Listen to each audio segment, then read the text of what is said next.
नारदाची स्वारी पहा चाले तालावरी, नारदाची स्वारी पहा चाले तालावरी, रमण मी करी सदा म्हणतो श्रीहरी, रमण मी करी सदा म्हणतो श्रीहरी.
सत्य संकल्पाचा दाता ईश्वर त्याच्या पदस्पर्शाने अनेक जीवांनी जन्म घेतला. चार वेळ ज्याने ज्याने निर्माण केले अशा भगवंताला खूप दिवस झाले देव आणि दानव यांच्यामध्ये काही वाद नाही, आणि जर वाद निर्माण झाले तर या नादाच्या मनालाही शांती मिळत नाही.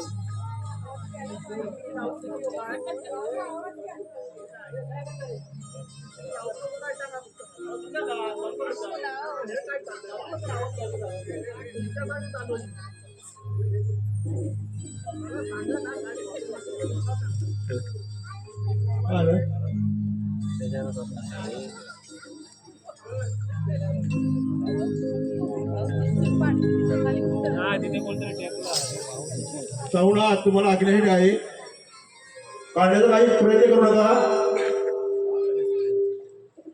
केवळ वेळ काय काढण्याचा प्रयत्न करू नका असं आपण सांगा, आम्ही बंद करतो. जर वाद नसतील तर या नादाच्या मनालाही शांती मिळत नाही. पाहूया आपली भ्रमंती अशीच पुढे चालू ठेवून काही गरीला साधन मिळतं का? नारायण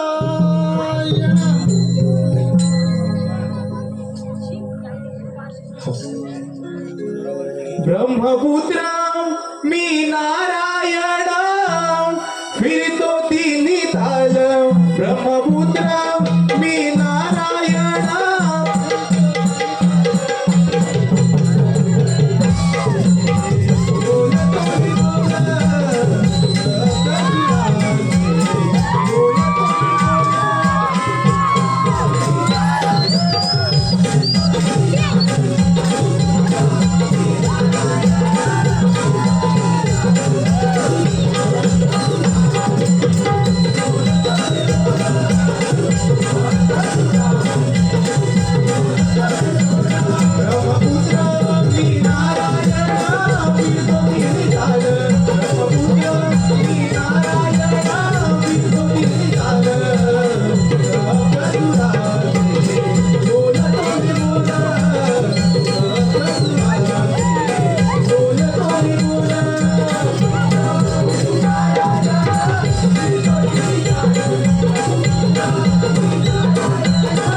या घनघोर अरण्यामध्ये या भोलेनाथाचे नामस्मरण कोण करत आहोत पाहूया जरा. ऊट वत्सा ऊट. आज कित्येक वर्ष या भोलेनाथाचे तू नामस्मरण करताय. तुझी भक्ती पाहून मी तुझ्यावरती प्रसन्न झालोय. हे भोलेनाथा, सांब सदाशिवा, भार्गव वरदा, भवभय हरणा, भस्म लेपणा, तुम्हाला माझा दंडवत प्रणाम. शुभम भवतु. जय श्री गंगाधरा, त्रिशूळ पाणी पंचवस्त्र, वरदनारी नटेश्वर, संपूर्ण सृष्टीचा सांभाळ करतो सांब सदाशिवा. तुम्ही जर मला प्रसन्न झाला असाल तर मला त्रिगुणांपासून अभय अजून काही लोकांचे राज्य मला लाभो प्रभू. हेच दान मागतो, आपल्या चरणी मस्तक ठेवितो. तथास्तु.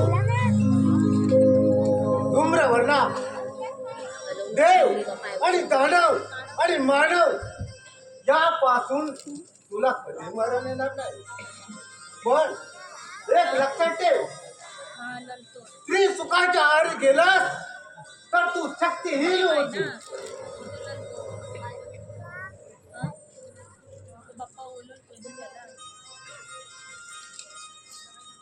ठीक आहे महादेव, जशी तुमची इच्छा. ओम नमः शिवाय.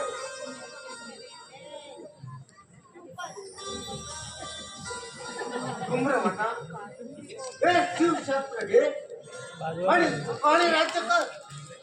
मी आता कैलास पर्वतावरती प्रस्थान करतो.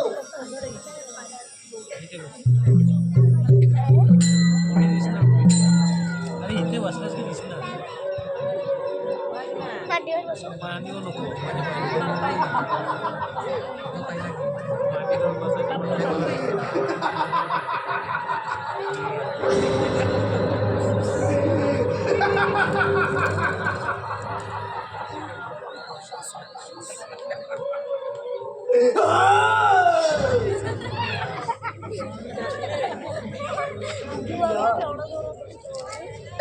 या देहरूपी पेटी 1000 रुपये रत्न घालून महादेवाला समर्पित केली. माझे तपोबल पाहून सांब सदाशिव संतुष्ट झाले, प्रसन्न झाले. त्यांनी मला वरदान दिले. देव, दानव अथवा मानव यांच्यापासून मला मृत्यू आहे. आणि या त्रिगुणापासून जर मृत्यू नसेल तर मग या धूम्रवर्णाचा अंत शक्य नाही.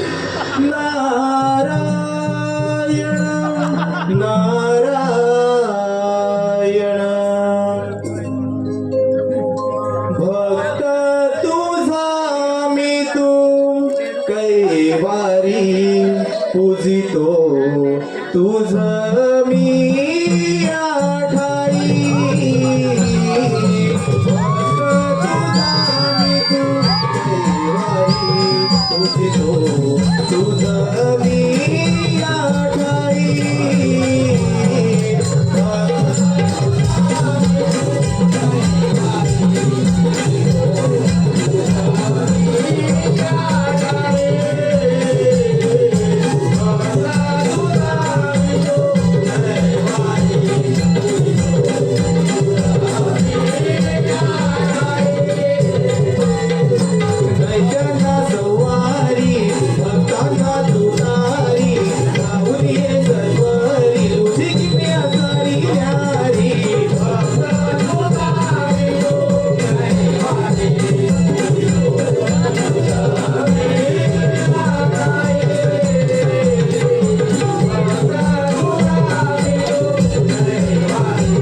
या बलशाली देहाला नाव तरी काय?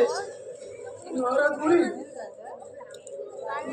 या नारद देहाला धूम्रवर्ण असे म्हणतात. नारायण नारायण धूम्रवर्ण. अरे नावाप्रमाणे बलाढ्य दिसतोय.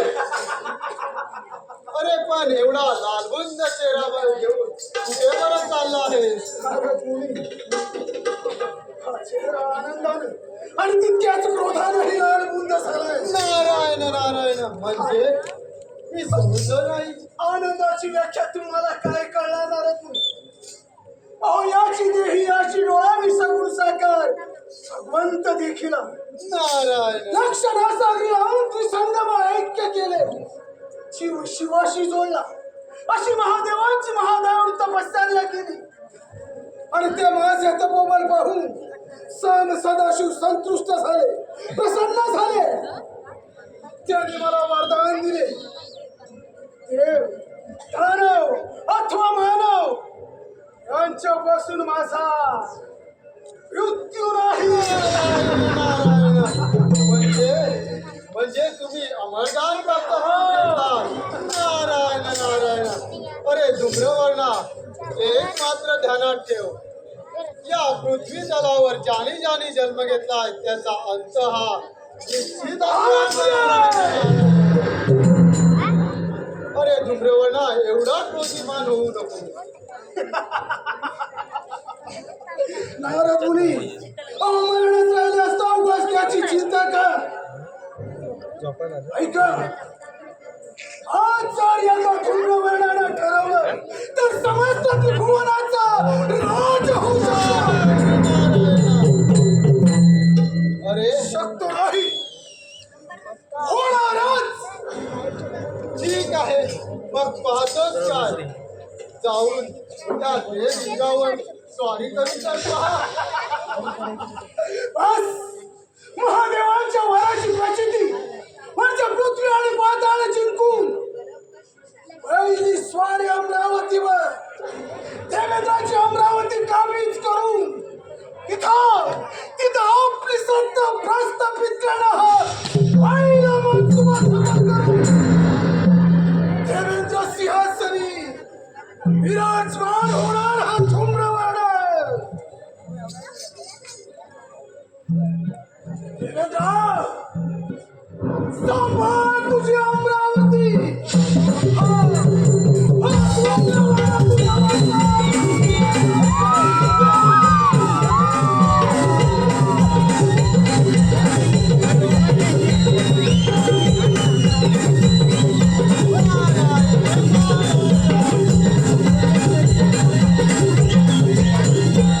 नारायण नारायण.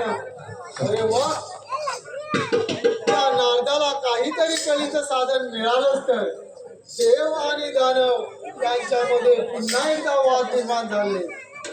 भोलेनाथांकडून धूम्रवर्णाने वर मागितलाय. पाहूया या वराच्या सहाय्याने तो कोणत्या प्रकारे राज्य करण्याचा प्रयत्न करतो हे वर्तमान देव मित्रांना दिलंच पाहिजे. नारायण. क्रोधाने पेटला धूम्रवर्ण. क्रोधाने पेटला धूम्रवर्ण. झाला हैराण झाला सैतान. झाला हैराण झाला सैतान. क्रोधाने पेटला धूम्रवर्ण.